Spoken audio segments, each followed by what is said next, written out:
Hi, welcome to Senior Strategies. I am Amy Decker, and I am Director of Client Services with Senior Helpers.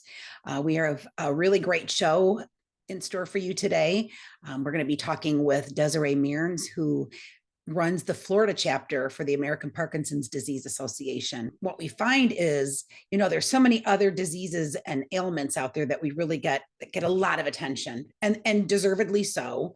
But we find fundraisers and education on cancers, on breast cancer, on Alzheimer's, on dementia, all those things. And there's just very little education and understanding on what Parkinson's is all about and what we can do for those that have it or have been early diagnosed with it. One of the ways that I think it's really encouraging is many of the celebrities, once they get something like Parkinson's or aphasia or a dementia, they try to use that journey to educate, as well as their family members, to educate all of us on what we can do and on how their journey is so different. And I think it's encouraging for those that have it. But I did a little Google search and found out we know Michael J. Fox, but Michael J. Fox, Alan Alda, Linda Ronstadt, Neil Diamond, Muhammad Ali, Billy Graham, Ozzy Osbourne, Janet Reno, Johnny Cash, didn't know that, Jesse Jackson, and George W. Bush all had or has Parkinson's. And like we'll learn with Desirae today, everybody's journey is very different. It can be from a small little flutter with a hand all the way to hallucinating and seeing children or animals and those types of things. So again, today we're going to talk about Parkinson's. We're going to talk about how we can be educated. And I just look forward to you joining us and for you to learn whatever you can. And if you've got any questions, feel free to reach out at me on our social media. So we've got the Facebook page, we've got Instagram, and I've got seniorstrategies.pb@gmail.com. So welcome to our show. We hope you learn a lot. Welcome to Senior Strategies, Tools for the Caregiver with Amy Decker and Shane Silver. Join us on each show where you're going to enjoy a lively conversation that's going to connect you to the tools and resources that you'll need to coordinate care for the seniors in your life. We are so happy that you joined us. Welcome to our show. I'm really excited to have a good friend of mine, Desirae. She has been just such an anchor in so many wonderful organizations that she's a part of. And she really has a fire for the American Parkinson's Disease Association. And so I want to be able to introduce you, Desirae, as the Florida chapter for the American Parkinson's Disease Association, and tell us what you do and why you do it and why this is such a fire in your belly right now.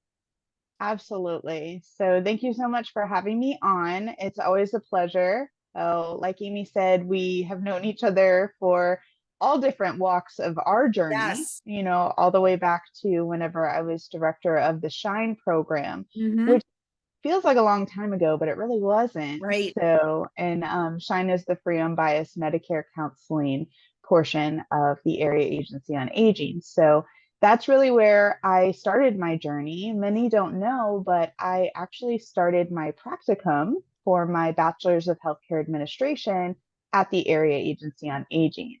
So I was an intern for the Healthy Living Department, and I helped to create this policy and procedures on when volunteers go out to do home visits.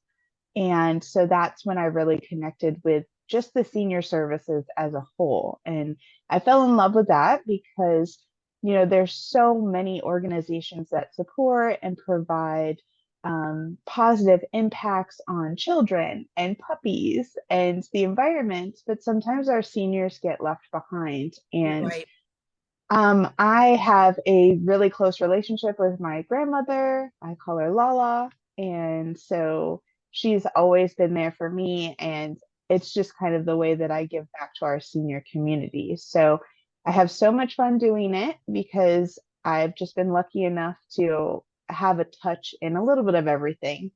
Because at the Area Agency on Aging, I started my career after my internship on the Elder Helpline. So I was really immersed in all of those calls of a hurricane's coming. Who can I contact to help me with putting up my shutters? I can't afford my prescriptions and my food. Are there programs that I may be eligible for? Just anything you could think of. So that's where my passion really clicked. Mhm. So, and I did go on to get my executive MBA at FAU, hoot hoot.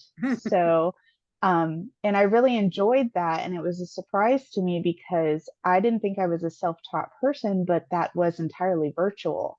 But I was in the world of senior services and in a leadership position. So I was really able to tie in a lot of what I was doing day to day into my executive MBA. And so we're in this classroom and it's virtual. And every once in a while, I was able to jump in on a live because I do have kiddos and a life. So sometimes I would, do class recorded afterwards. But when we were live, there's a lot of discussion on what everyone was doing. And a lot were, Fortune 500 entry level folks that were getting their additional credentials so that they could move up in that world. And when it came to little old me, it was nonprofit. And many asked, well, that's not really where the money is. And I'm like, no, but it's very self fulfilling. And that's what's And really that's where your important to heart me. is. Yeah, Exactly. right. And, it was just another opportunity to kind of educate the other side on, hey, don't boo boo on nonprofits because we do a lot and there may be a day where you need us. So Right, just keep that in mind. right. Um, but it was a lot of fun. And so you really fall into the world of nonprofits. You don't necessarily go seeking that. So I was fortunate to work for a local company, family for private duty home care. And I really enjoyed that and I felt that connection, but I was really longing for that additional programmatic and, additional touch and help. So I was actually invited to apply for this position by the American Parkinson's Disease Association on LinkedIn. So Wow. for those of you that don't think that LinkedIn is, A beneficial, great it resource. It's a definitely great resource. is. There's a lot of people on LinkedIn. Yes. And, I've heard more so than anything, it's better to not have a LinkedIn than to have an outdated LinkedIn. Right, So it is right. an additional, chore, I guess you It could is. say, but it's been a wealth of knowledge for me and the different bills and, advocacy trials that are happening. So it's really opened up a different door for me. Mhm. So when I joined the team, our team previously was completely volunteer and they did amazing work. I just think that they burnt out to an extent because they were volunteer and the chapter was just the Southeast chapter of Florida. And so Home Office was really looking to invest in Florida as we are second in the nation in Parkinson's prevalence. And, this constantly growing. There's over 64,000 Floridians Wow. impacted And we're by second in Parkinson's the disease. nation. Yeah, trailing Wow. very closely behind California. Wow. So very close behind. So, and those stats I'm sure are skewed to an extent because there's still a lot of misdiagnosis, there's a lot of Right. misinformation, and unfortunately, we do not have enough movement disorder specialists, which is a Parkinson's and movement disorder like MS specific provider in neurology as a neurologist in the state of Florida to assist the entire PD population. So, and of course, we are a hotspot for retirement. Right. So, some still visit their previous MDS in a different state, but then whenever they move, if they need to choose a new one, we're hearing 8 to 9 months out Wow. for an appointment, and Wow. getting on cancellation lists are even tough. So, we're seeing that as a gap. And a large part of what APDA does is we are the largest advocacy, like grassroots agency for Parkinson's. So you'll see that we provide a lot of support groups. We have our helpline, both nationally, and each state's chapter has their own contact information. So folks can find out where their nearest support group is, or if we're hosting an educational program, or if there are wellness and exercise activities near them. And if there's not, then that's my job. I get to go into the community and learn what's currently happening and either enhance or create what the need is. So sometimes our larger populated areas, such as Miami and Tampa and Jacksonville, have a lot of support. But then we find that those outliers, like Lakeland for Tampa and Pinellas and Pasco County for Tampa, just as an example. So those communities just around where the providers are stationed aren't necessarily getting the education, the support, or even the exercise or wellness activities that they really need to help with their Parkinson's journey. Wow. So we've had a lot of fun. I Yeah. say we, but I'm the only staff member in Florida right now. So I'm juggling most of the programmatic work as well as the fundraising and the Right. development side. So I've learned a lot. And Yeah. um, And you've just last taught me a lot. I think after just year, talking to you, like we had discussed, there just needs to be more attention given. There needs to be more awareness of, what goes on with it. So when you go into these groups, what happens with who do you encourage to go to these support groups? And then what are some of the activities that you do offer in those areas? absolutely. So our support groups, there are very specific support groups. Some are closed and some are open. So those that are open means that it's generally open to the public. So Okay. those who are care partners, we call our caregivers care partners because our Parkinson's patients have to be motivated and encouraged to participate in their care plan. Um, you can tell someone to move and get exercising, but if they don't stand up and do it, it's not happening. So Right. there's a lot of coaching, a lot of Hmm. encouragement on the care partner side.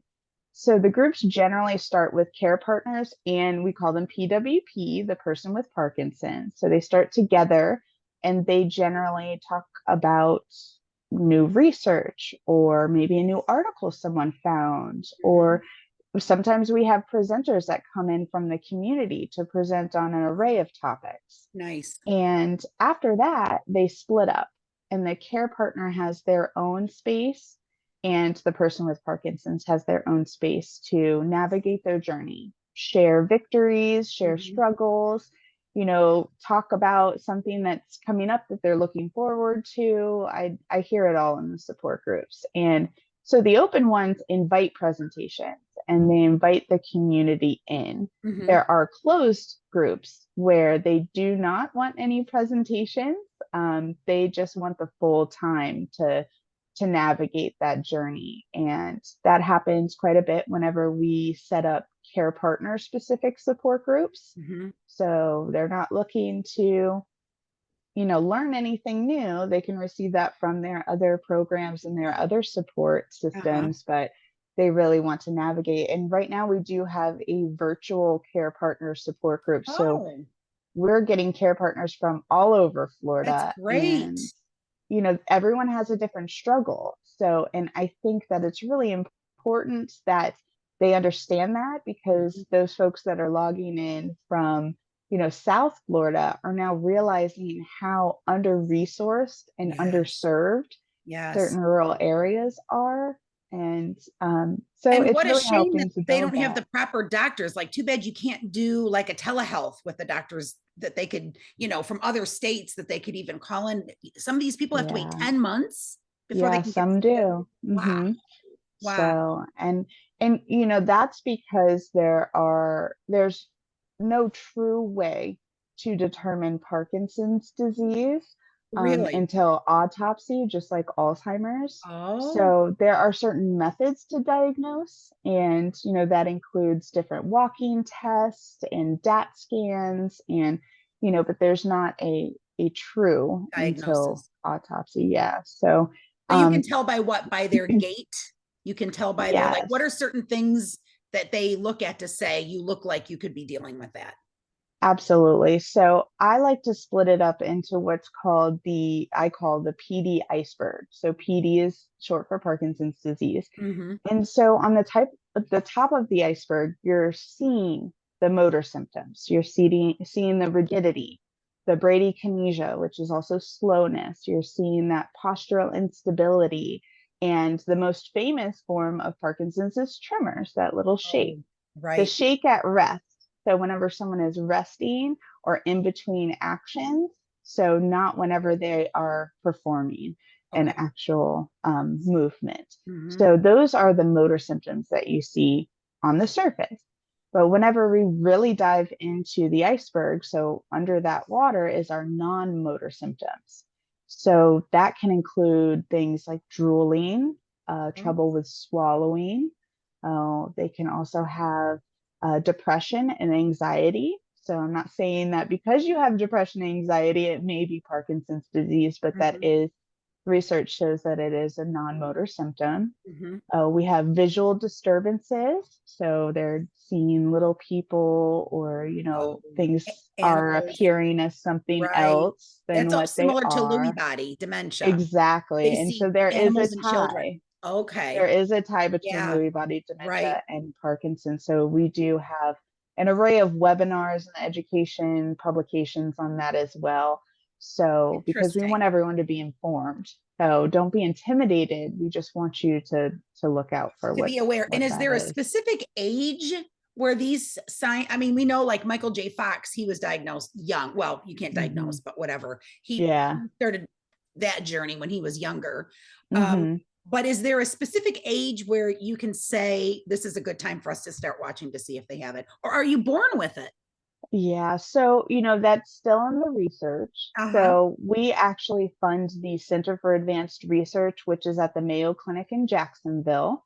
And I had the opportunity to visit actually last week. So I got to speak with the research team. I got to see Nice. the brain bank. So that was really neat. And to understand what research they are performing. And one of them is specifically for young onset Parkinson's disease. So we call it YOPD. And so that is for anyone under the age of 60 that receives a diagnosis. So I've had another chapter that has had someone as young as 18. Wow.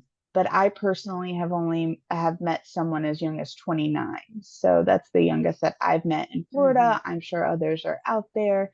But Yeah. that is just a different journey. And 10% of those diagnosed are under the age of 60. So Mhm. it's not something to ignore. Right. If you are sitting idle and your fingers twitching, or you're having these random constipation bouts, which is Mhm. another non-motor symptom. If something's just not right, Yeah. please, go and get that checked Get out. on the Call list anyway me. for the next 9 months. Yeah. Or call you. Exactly. Or Right. call me on the helpline and let's Right. talk about it. Let's see, And what's because the helpline's number? So if they did want to call you, who would? sure. Okay. So our Florida number is 954-952-0429. So, and between 9 a.m. and 5 p.m. Monday through Friday. It's literally in my pocket. So Uh-huh. you'll get me.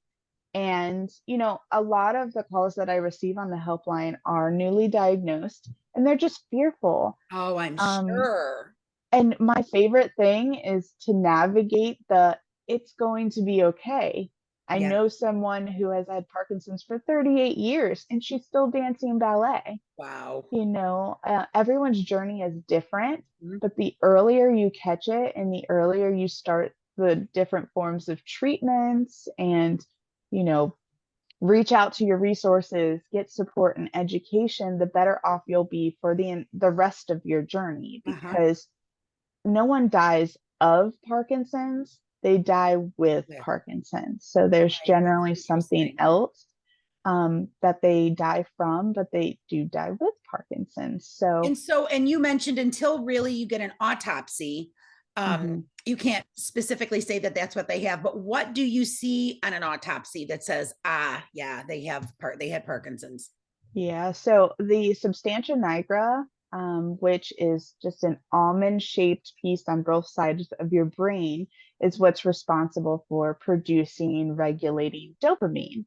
Okay. So the reason for Parkinson's is a lack of production or a lack of absorption of dopamine. So one of our happy chemicals. So I refer to it as the WD-40 of our body. So that dopamine is going to help with your motor functions. Uh-huh. And, whenever you don't have enough or you're not absorbing enough, then that's whenever you're receiving the tremors or the rigidity or the slowness. And, Mhm. you're having that problem with your gait as well as all the non-motor symptoms. Yeah. So that is also, so whenever they do diagnose, I was explained at the brain bank, how they collect the tissue, they receive over 300 brains a year, and that's just one of the brain banks at Wow. Jacksonville's Mayo Clinic. We have several across the state.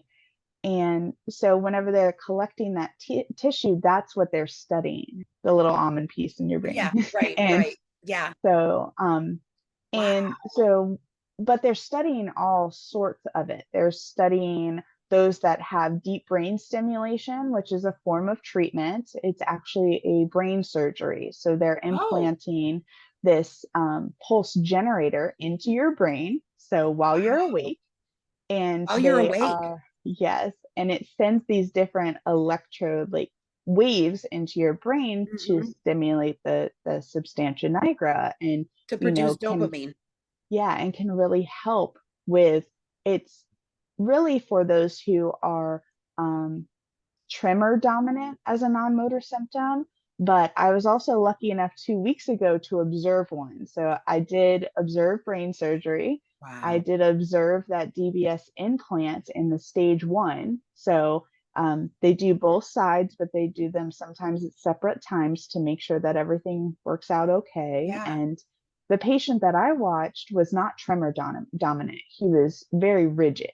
So it was really neat that whenever they pinpoint and mapped the actual area and then they implanted, once they started to test the different waves of electrodes, then you got to see his It was arm relax relaxed. and Oh, you could see him use it a little easier. wow. And it was just eye-opening to me. And Wow. And I'm one how of long those does weird that ones. last? How long does that implant last?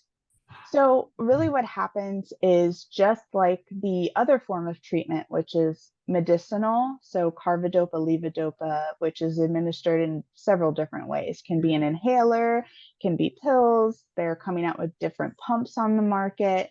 So that is the other form of treatment. So Mhm. they both over time, it is a progressive disease. So eventually it's not that the electrodes dissipate or they get weaker, it's that the progression I essentially see. gets further. I So see. there aren't too many that have the DBS implant and go off of the meds completely. It's generally a joint venture on that Mhm. treatment, but it's just like with the medication alone. Essentially, the progression gets further, and then they either have to up their dose or, symptoms are getting worse. So it is progressive. Mhm. So, but, everyone's progression looks very different. So someone can just um, experience like a little more slowness or a little more tremor. So, we really try very hard to keep everyone as positive Right. and as hopeful as possible, because you really can, if you find your own treatment, if you design your own treatment to the design of your Parkinson's Mhm. disease, because it's different for everyone, Right. you can really live a really fulfilled life and manage your symptoms really Mhm. well.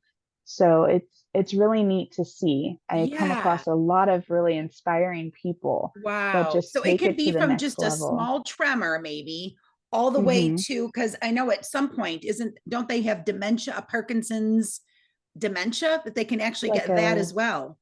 So not everyone. Okay. So unfortunately, those with Parkinson's, do have a um, higher risk of developing Lewy body dementia, Right. a different form of dementia, Alzheimer's, and we have partnered with several other organizations to better understand that track and what that looks like, so we can educate everyone. Nice. So not to scare or to intimidate, but just to educate. So Right. it's kind of like a, there's a 30% chance, maybe a 50% chance. Everyone's so different, but we Right. just want everyone to be aware that if they start to hear their person with Parkinson's talk about, shadows or little people, Mhm. or, maybe can't determine what day of the week or what season in the year it may be, then it might be time to add another provider to your care team, Right. which would be another form of a neurologist or,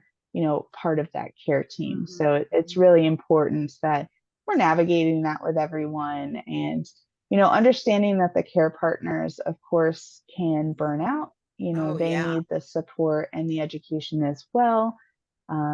So it's really neat. So I can say last week so of course we're today is April 11th, which we're lucky enough to chat about. I have a Right. full day today because April 11th is actually World Parkinson's Day. Right. So we've been sharing a lot of information and trying to get and promote that, because awareness is the greatest thing that we can do Sure. in Sure. our networks. And, we just don't have enough highlight on Parkinson's Right. as maybe some other chronic illnesses. Right. And, Education is the key. And I have to say, you sent me the link to take the course. And yeah, as much as I thought, oh, this will, I understand exactly. There was so much that I learned. Just if they do freeze up while they're walking, what you can do, like start a beat to get them, and hmm it'll freeze them out, and then they'll start thinking of something else. So that in itself was very helpful. If yeah, somebody wanted to take that course, hmm how would they? What is the website, or how would they get that? And then once you take it, then you're certified in you Parkinson's. have a I certificate love that. for it's Yeah. called the APDA, Taking Care of the Person with Advanced Parkinson's Disease. And it's one of our professional trainings. We also have a training specific to those who are fitness professionals, like PT, OT, anyone who is a personal trainer or looking to better support their Parkinson's Hmm. clients. Hmm. We also have one for first responders, Nice. firefighters and police officers, because if someone gets pulled over and it's a stressful situation, they may slur their words and not be And look intoxicated. intoxicated. So, yeah. Yeah. Right. So, we receive a lot of feedback on the training, and we're very open to it because, we want to meet everyone where they are. And you can find these professional trainings on the headquarters website, which is apdaparkinsons.org. And then you would look for professional trainings, so you can see all of those. But I highly recommend anyone in the senior services realm take Yeah. the APDA, Taking Care of the Person with Advanced Parkinson's. They can just Google APDA Taking Care and it pops right up. It's about an hour of your time, Yeah. maybe an hour and a half if you don't have any Parkinson's exposure. So you can take your time and, Hmm. really dive into that. But it really does a great job It was of, so doing that helpful. And I have to say, overview. for people that are newly diagnosed, Hmm. it's great for them to take that as well as their spouse or their partner. Because a lot of times, Exactly. too, it's like with anything else, with dementia, we do the virtual dementia tours in the buildings. And really, until you're in it and understanding it, you just get frustrated with yourself or the person that you're taking care of. So to really understand what's going on in there is so Hmm. helpful. It was so helpful. Yeah. And it really is, whenever you're communicating with anyone Hmm. in just in the world, Right. because unfortunately our Parkinson's folks sometimes have an apathy, like an apathetic um, attitude or style whenever they're speaking. And some, they're a little more animated, a little more engaged, or more a people person, may take that as offensive because they're not Oh, really receiving like the warm smiles. And right. but it might not be that they don't want to, it might be that they're struggling to do so. Right. So, our training goes in depth into that. And, you know I did have the opportunity, so we call them mission moments. So whenever we have a mission moment to share with others, we do in our different chapters, because it's really whenever all of our hard work and all Right. of the promotion from the community really clicks, Mhm. and we just get that aha moment from Yeah. everyone, right? Right. So I had a constituent call me from his rehab bed. Oh. Oh, his daytime nurse at the time did not believe him that he needed to receive his prescriptions on time. Oh. So for some Parkinson's patients, that means a lot. Yes. So, taking their prescriptions within 30 minutes at the same time as Yes. a routine every day Very can important. really help them manage their symptoms. Yes. And for some, it can throw them back weeks or months on Really. their symptom management. So it's important that our medical teams and our medical industry really know that no, our Parkinson's patients aren't making that up. They're not No. just being a squeaky wheel. Right. They're not just, They have ringing to that get that bell for medication. attention. That they're right. And so I've spoken to a few nurses that I am, pretty close to, and they've explained to me that their training just in general nursing school is an hour before and an hour after. Like that is their window. So that's 2 hours Mhm. for someone who has Parkinson's and generally takes their medications every day at 9, every Right. day at 1, every day at 5, whatever it might be. That is traumatic. That can Right. make a huge difference if Right. they're not receiving it until, Mhm. 10 o'clock, or receiving too early. Because if Mhm. someone has too much carbidopa, levodopa in the system, so they're getting it that hour early, then they can have dyskinesia, which is like involuntary movements. You see how some Um, folks have the trunk movement, right. and Right. so that's tough. So whenever I spoke to this constituent, I offered, can I come visit you? I'd love to chat. He was feeling really down and out Aw. because his care team was not properly caring for him and they weren't believing him. So then he stopped going to physical therapy, Mhm. which we all know that physical movement, exercise is So important. a huge treatment Yes. option. It's, Yes. a huge piece of Parkinson's, because while you're exercising and you're moving, your body is producing dopamine. Dopamine. So we talk Uh-huh. about that runner's high, Mhm. those crazy folks that run marathons, and they just talk about they're chasing that runner's high. And Mhm. so it's it's very relevant. So he wasn't getting his prescriptions on Aw. time. He wasn't exercising, getting his PT as he was supposed to, which is a large part of slowing the progression of the disease. Right. Movement isn't a treatment, it isn't a cure, but it's about slowing the progression. Mhm. And so he was really not okay. So I visited the rehab and I got to chat with him, and, just he got to have some company, because to add another layer to the situation, he didn't have a support team. Oh. He had a care manager, and he had, this brother that was miles away that never comes to visit. So he really didn't have that support system that someone may have to kind of monitor the situation. Mhm. So I took the opportunity to coach the daytime nurse as well as the director of nursing on the floor during the day, because he didn't Great. complain about nighttime. Mhm. It was just his daytime nurse. So that was an opportunity for me to connect with that specific rehab and that team, and, to bring that to fruition. And hopefully that team takes that tidbit of information wherever they go. If Right. they move to a different medical system, or, Mhm. go into personal caregiving, whatever that looks like, that Mhm. team of 10 now knows. So, it's really important that we get that out, because many nurses think that they have that 2 hour Oh window. yeah, and So, I with senior helpers, one of our services that we provide is med reminders.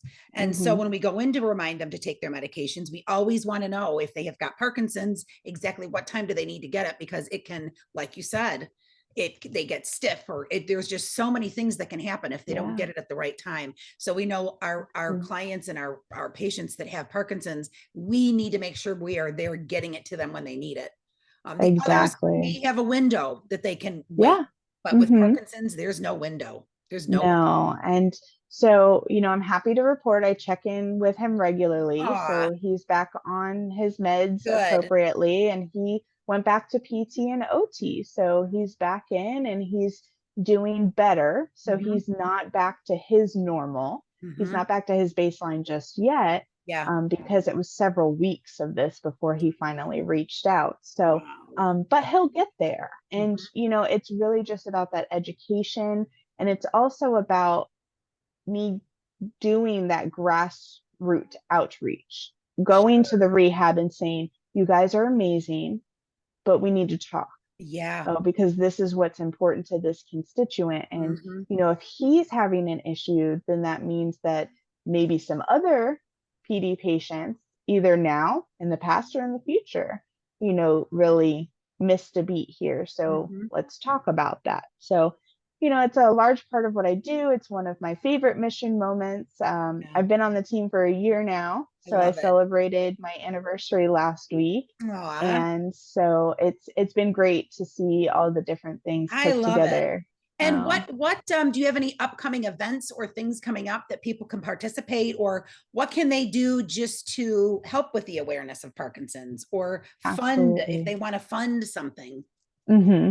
Absolutely. So anyone can visit our website, apdaparkinson.org/Florida. So that will get you directly to the Florida chapter page. Hmm. You can peruse our national website as well. But the best way to promote and to share awareness is to join our newsletter. So we do have a bi-weekly newsletter that we send out. It has all upcoming events. Our Right. system is pretty smart. So I've been able to collect enough information that I ask for name and email and zip code so that I can promote, little one-off announcements on different events that are coming up. Nice. So that's a great way because you can share that newsletter, Hmm. however you like, you can forward that to your networks. We do have our largest educational event coming up, and that'll be on Saturday, April 20th. So it's our Live Well Symposium, and we're going to have two great presentations from movement disorder specialists here in South Florida. And we will have a panel, so they'll be available for rapid fire questions. And we'll also have what's called a community panel. And that is whenever we invite those with a truly inspiring story and journey to Love it. share that. So we'll Mhm. have some patients, and we'll have some care partners, some professional care partners, to provide that inspiration. So That's we'll have great. movement breaks and we'll have lunch, and it's just a really great time. We do it annually in Boca. We have started another symposium in February Mhm. of each year. So that will be in a different place in the state every year, but this Boca Symposium in April will remain in Boca. So that will be Great. our annual event. I So think it's wonderful. um, Yeah, yeah. I think it's wonderful to, like you said, to have people get up and tell their story. I think that Hmm. is such a big part of, I even hold a caregiver burnout support group, and it's the same thing Hmm. for them to get together and talk about what works and what doesn't work. And if one's feeling really low that day, somebody can jump in and help them. So it's everyone's helping each other with their story and not even realizing that they're supporting each Exactly. other. And getting on Yeah. that personal level too is so important. So Hmm. important. And, we're working on specific programming for those with young onset because their journey is very different than someone who receives a diagnosis later on in life. Yeah. As well as we are working on starting our flying solo support group. It's not a singles group, so we're not matchmakers or Uh-huh. anything, but it is for those who are flying solo. Maybe they don't have family, they don't Aw, have a spouse. They're really looking for that support in the community of their PD peers. So that will be virtual. It will be available statewide. nice. So it'll be really interesting to create that online community Mhm. of those who just need a friend from time to time. Right. So Right. mhm, That's awesome. yeah, Well, I commend you. Like I said, I've thank known you you. for many years, and every little field that you've been in has been a compassionate, empathetic, giant heart. And you really can't teach somebody that you're kind of born with that. And Desiree, Mhm, you've always been that. And so I mhm. commend you and applaud for what you're doing right now for all of us out here that really do need more education about Parkinson's. And there's people out there that need the support and they need, for their caregivers or care partners to understand what's going on with them because each journey is completely different. So thank you so much Thank you. for being on the program. We look forward to Mhm, supporting you. If thank you. anybody has any questions for Desiree, you can certainly reach out to us on the Senior Strategies Facebook, Instagram, the Senior Strategies.pb@gmail.com will come straight to me. Or you can reach out to Desiree if you want to offer an email address or your phone number again. Sure. Absolutely. So 954-952-0429 is the way to call or text. It is a cell phone, so I am available, as well as the state chapter email is APDA, the word Florida, all spelled out, at APDA Parkinson, no S at the end, .org. So that's a great way to reach me as well. Great, great. Well, thank you for all you do. And Thank you. I'm just excited to get some questions and some feedback from our show today. So bravo to you. Thank you, Awesome. Desiree. Thank you for having me. I love what I do, and I really want to spread the word on Parkinson's disease and how it's not a death sentence. It really is. There are ways to manage, and I'd love to help you find them. Great. Thanks so much. Mhm. Thank you for joining us today on Senior Strategies. We hope that you found the tools and the strategies that we offered you beneficial for your journey as a caregiver. We want you to leave today feeling empowered and supported. Please follow us on Instagram, Facebook, and YouTube for upcoming shows and events. For more information, to schedule a consultation, or to join a support group, please contact us at 561-800-6654. And remember the strategies And tools you can use to make your journey easier.